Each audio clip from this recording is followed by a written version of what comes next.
it's like, well, you get to talk to them, right? So they're just, you can get them to do stuff. And I'm like, no. Hello, everybody. Welcome back to another episode of Who's Joe YouTube Edition. There is some anime out there that you just don't need to watch.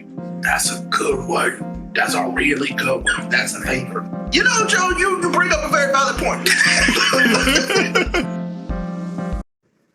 Today, I am here with Ray Apollo. So why don't you go ahead and tell us a little about yourself?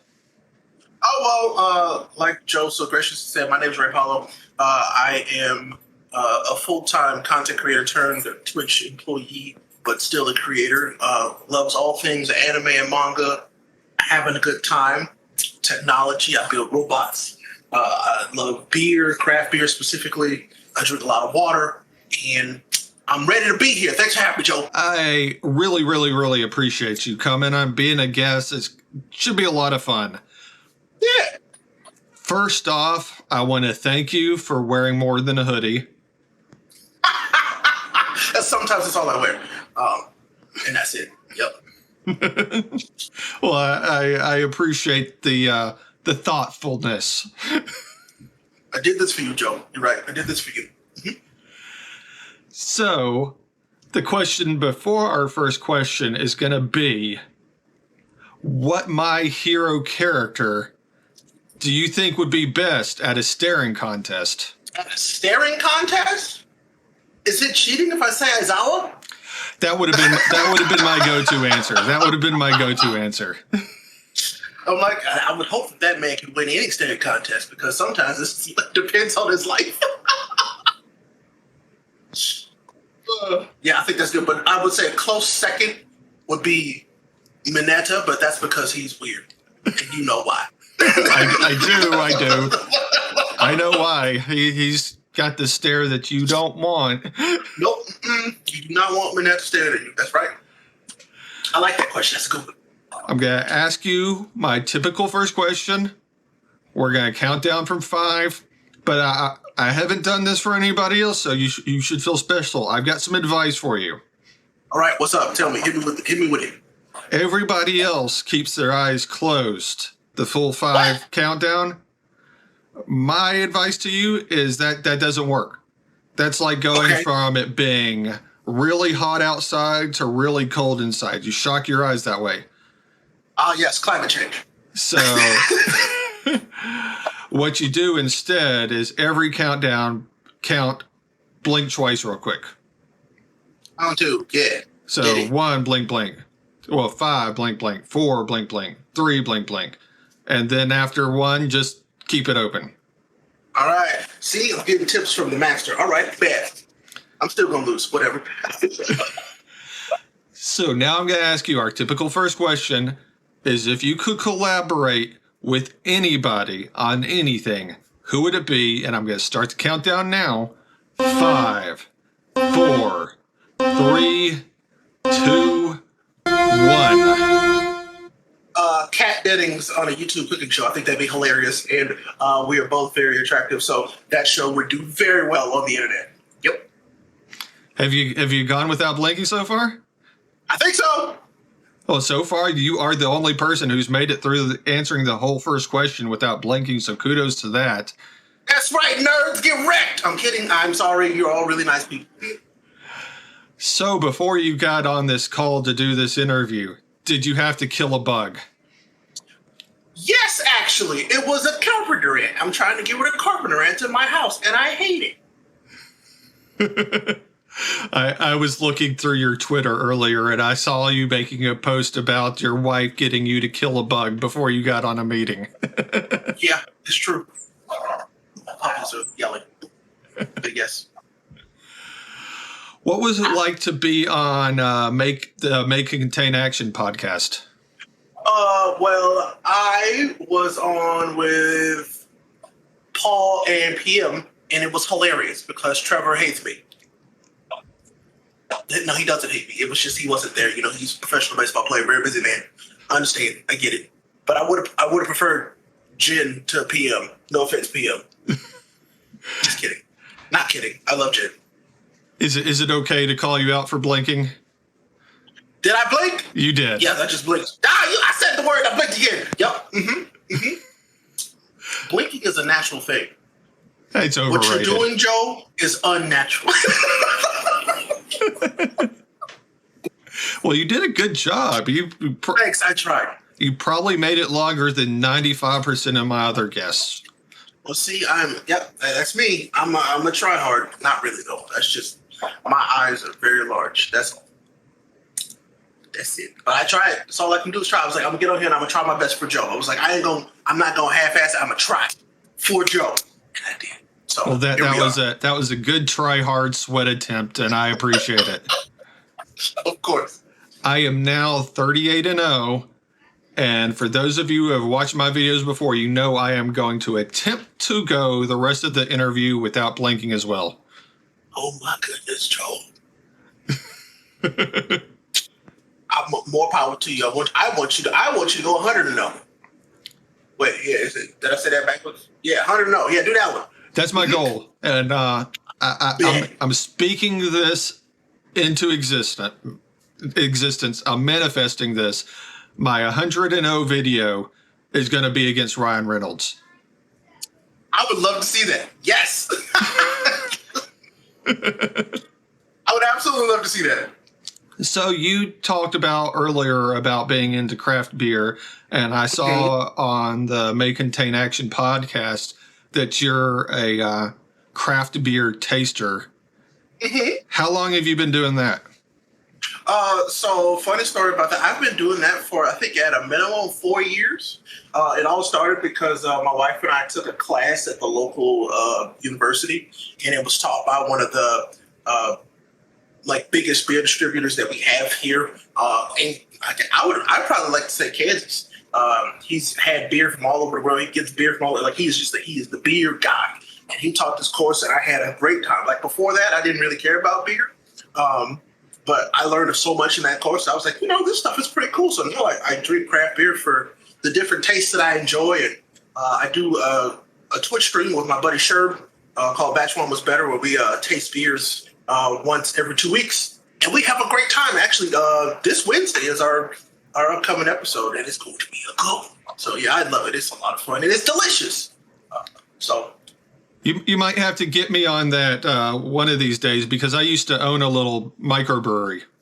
What? Yeah, we'll have to talk more about that. Yeah. I mean, that makes sense. The name makes sense now. Yep. Yeah, that's where the username came from, is when I had it was called Joe Beer back at the time. The slogan was, "It's not Joe Average Beer."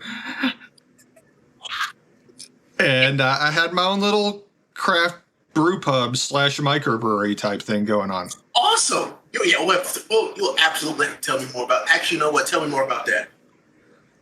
Tell me about it. What was your favorite beer?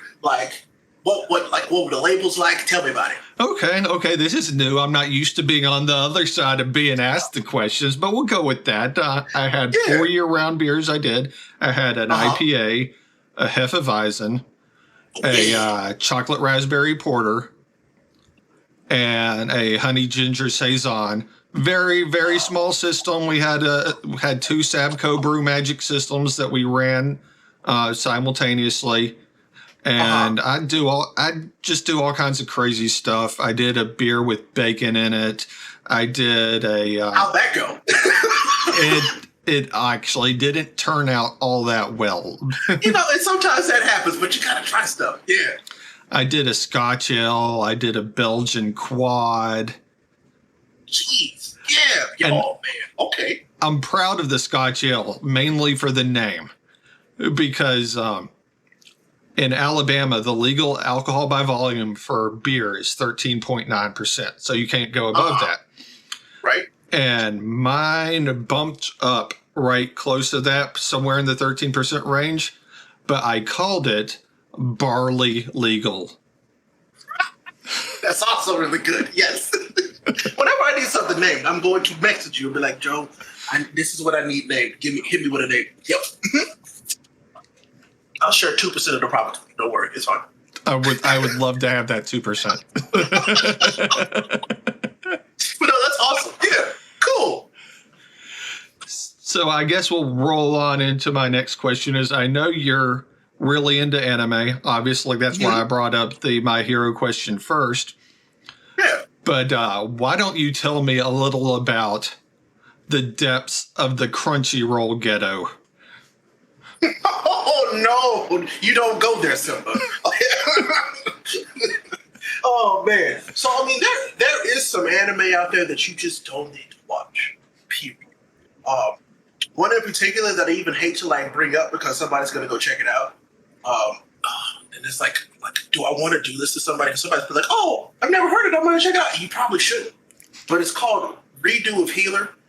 Do not watch that. Oh God, that's wow. They're very powerful there. Super whole death. Don't watch that.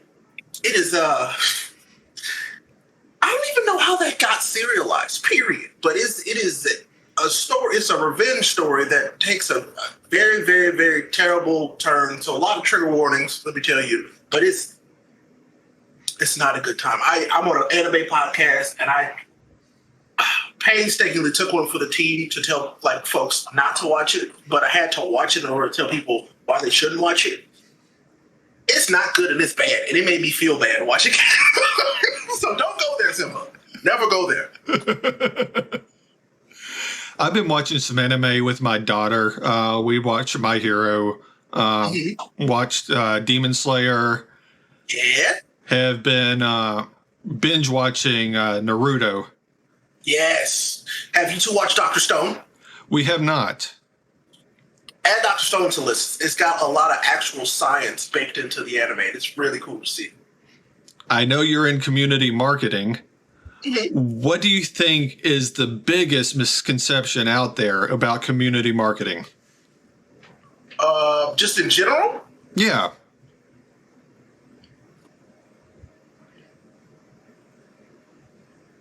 That people in community marketing have the power to implement everything that you tell them or that they see online from the community. I feel like that's a big misconception. And it's like, well, you get to talk to them, right? So they're just, you can get them to do stuff. And I'm like, no. And I mean, yes and no, but not just, I can just say, hey, the community says we need this. That's not how it works. You mean you can't bend the developers to your will?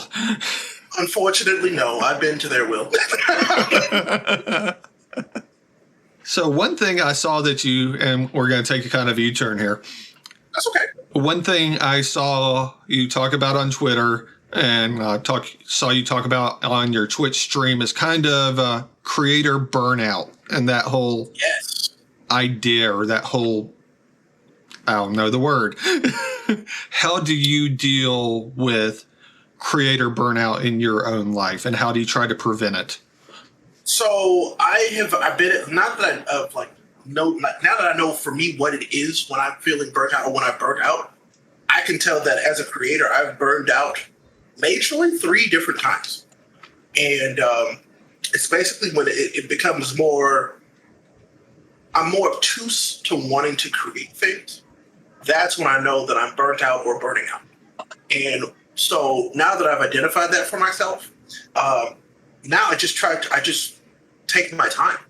I'm not going to force myself to turn on the stream. I'm not going to force myself to get out that YouTube video. I'm not going to force myself to respond to that message because everything in time. It's one of those things. It's like if there's somebody I don't want to work with or something I don't want to do, I like to think that I'm honest enough to say, hey, I actually don't want to do that right now.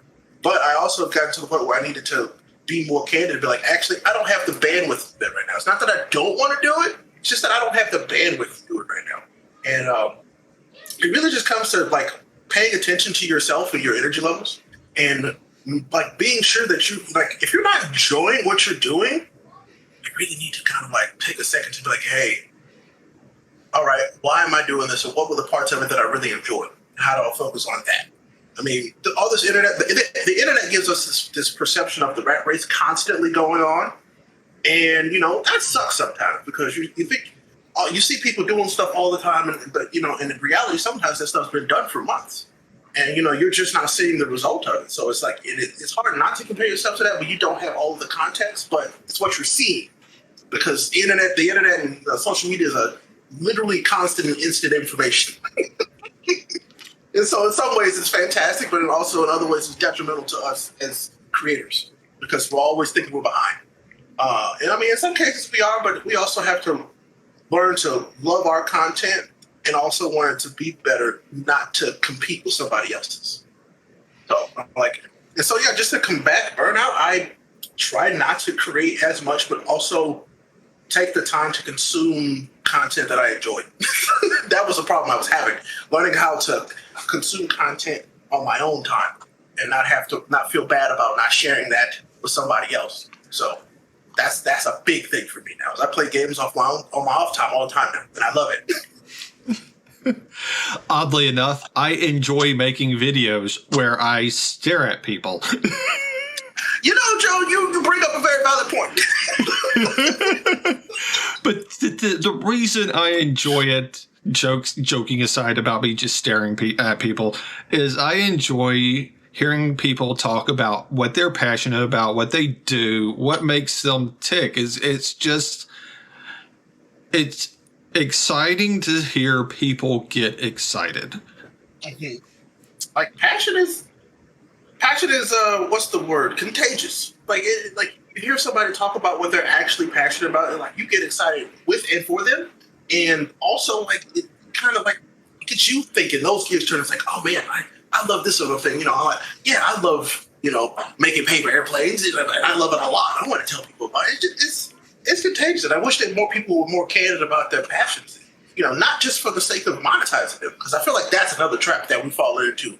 Is monetizing your hobby. Like, you don't have to monetize everything you do. Yeah, it's nice, but it's not. Well, I'm definitely not making any money off of this. Yet. But I came up with this idea. I was watching Hot Ones. I was like... Yes, that's what I figured, and that's why I thought it was super cool. Yeah, I could do something like that. What's a spin I could put on it? I was like, I'm freakishly good at being able to go a long time without blinking. Maybe I could tie that in some way. And in the beginning, you should have seen some of the responses I got when I was first trying to get guests on. I was like, I'm doing this interview series where I have a staring contest with you while I interview you. And they're like, you do what? I thought it was super interesting, and I was like, "That's a really interesting, because it's like you did the important thing. You identify something that you're good at that a lot of people aren't, and B, you were like, I want to make something around that is also interesting and fun for me. I think that's brilliant. So yeah. What's an anime property you'd pick to turn into a non-fighting game? Demon Slayer. Demon Slayer would be great. But if I was really, really, really, really, really going to choose one, it's got to be My Hero. My Hero needs a non-fighting game. Follow-up question. Is either one of those, how would you put the arc of the story? Like, what part of the world or universe would you focus on? So for Demon Slayer, I definitely focus on... I'm thinking I think you could do it in certain arcs. Like you could have the initial training arc be its own thing, but you couldn't stop there. You couldn't let that be the main part of the game. I wanted to go through when the new trio kind of is established as a trio, and they go and they meet the group of Demon Slayers that they're looking up to me. I'd love for it to go through that, and stuff like Mugen Train would be a DLC, of course, but I'm all about give us a great base game and build off of that. I don't need a second game if you're giving me a great base game. So yeah. I've got one last question that I think could be kind of fun. All right, hit me with it. If you could pick a character from any anime out there to have a beer with, which one would it be, and what style of beer would you drink with them? That's a good one. That's a really good one. That's a favorite. I just keep going back to my boy All Might. I'd want to have a beer with Toshinori, and I think it would just be a simple ice lager. I think that'd be delicious, and we'd have a good time. Mm-hmm. Yeah. Personally, I would have a barley wine with Aizawa, and I would challenge him to a staring contest. Of course, that'd be hilarious. Well, I guess I've hit the point of the video where I'm going to get you to say I was not able to beat Joe in a staring contest. Now, listen here. I need you to understand. I came in here with the hope of potentially, maybe even getting Joe to blink once. Didn't happen. I was unable to beat Joe in a staring contest, but maybe you can. Well, we've hit the point where I'm going to get you to call out somebody to be on the other end, be up against me in a staring contest, and be a guest on my podcast. I was thinking about this, and I had the perfect picture in my mind of you two having a conversation. And it is somebody who I got to know through our commisery in losing at a Fall Guys tournament. That's my boy Oko, Alan of the Merry Happy Time Zone podcast. Well, not podcast, but stream now on Twitch. And Oko, you both have incredible mustaches, and I believe that you would have a fantastic conversation. Plus, I think he might be able to give you a run for your money when it comes to a stand contest, potentially. Well, that's what everybody says, but maybe it'll actually give me competition one of these days. But I mean, if anything, you both have majestic mustaches, so if those two things come together, it'll be great. So most important part right there. Okay, Oko, you've been called out to come on, be a guest, go up against me in a staring contest, and we'll see what happens. You could be the one in 38-1. But yeah, go for it. Well, what do you have going on? What do you have to talk about? What do you have to plug? Oh, well, I mean, I stream on Twitch like twice a week, once in the middle of the week, well, and then every Saturday except for this Saturday because I'm going to our Planet Comic-Con in Kansas City. But also I do anime and manga reviews that I put up on my YouTube channel. The second one's going up this week since all the mangas were on break. And I love doing those. So, I mean, as Joe talked about, I talk a lot on Twitter. I mean, a lot. So I was, impressed if you found anything specific because I'm always talking on Twitter. So if you want to follow me on Twitter, do that too. And that's kind of what I put a lot of content there as well. So, yeah, not too crazy, but just enough. All right. Well, I'll put a link to your Twitter. I'll put a link to your Twitch. I'll put a link to your YouTube. I'll put a link to whatever you want a link to in the video description. That's all good. But that's going to be it for another episode of Who's Joe YouTube Edition. If you haven't already liked the video, go ahead and do that. If you haven't already subscribed to the channel, go ahead and do that. If you haven't already gone to all of Ray's links in the video description and followed him or subscribed to him or whatever on all of his platforms, go ahead and do that. We'll just kind of stop and stare at you until you do. Alrighty, there will be one video down here at the bottom left that I've recommended, one video down here at the bottom right that YouTube has recommended. Watch one of them, watch both of them, watch all of them. We are now 38-0. Even Ray's dog is excited about that. She's always excited. And we will see you the next time. Thanks for having me, Joe. See y'all later.